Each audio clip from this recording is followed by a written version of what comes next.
மனைவிக்கும் ஒரு பெரிய சண்டை. அவங்க குழந்தைக்கு யாரோட பேர் வைக்கிறதுன்னு.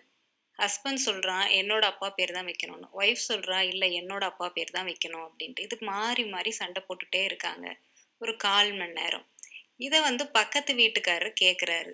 "என்ன காலையில இருந்து கத்திக்கிட்டே இருக்காங்க. என்னன்னு தான் போய் பார்த்துட்டு வருவோமே." அப்படின்னு சொல்லி வேக வேகமா போறாரு. "என்னப்பா பிரச்சனை? என்ன எங்க சண்டை? காலையில இருந்து ஒரே நசநசன்னு சண்டை போட்டுட்டு இருக்கீங்க. என்ன சொல்லுங்க நான் சால்வ் பண்றேன். நான் ஒருத்தன் எதுக்கு இருக்கேன் பக்கத்து வீட்டுக்காரன் என்ன சொல்லுங்க." அப்படிங்கிறாரு. உடனே இவங்களும் சொல்றாங்க, "இல்ல என் குழந்தைக்கு என்ன பேர் வைக்கலான்னு சண்டை. நான் எங்க அப்பா பேர் தான் வைக்கணுங்கிறேன். அவ அவங்க அப்பா பேர் தான் வைக்கணுங்கிறா. நீங்களே ஒரு சொல்யூஷன் சொல்லுங்க." அப்படின்னு சொல்றாரு. உடனே அந்த பக்கத்து வீட்டுக்காரர் சொல்றாரு, "ஓகே. நான் ஒண்ணு சொல்றேன். உங்க அப்பா பேர் என்ன?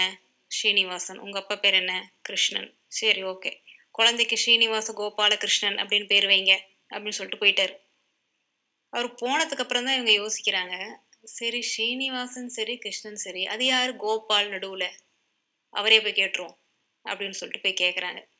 "யாருப்பா அது கோபால்?" "அது எங்க அப்பா பேரு." அப்படின்னு சொல்றாரு. ஒரு சின்ன விஷயத்துக்கு கூட கணவனும் மனைவிக்கும் ஒற்றுமை இல்லைன்னா, இப்படிதான் பக்கத்து வீட்டுக்காரோட அப்பா பேர்லாம் வைக்க வேண்டியிருக்கும். பார்த்துக்கோங்க.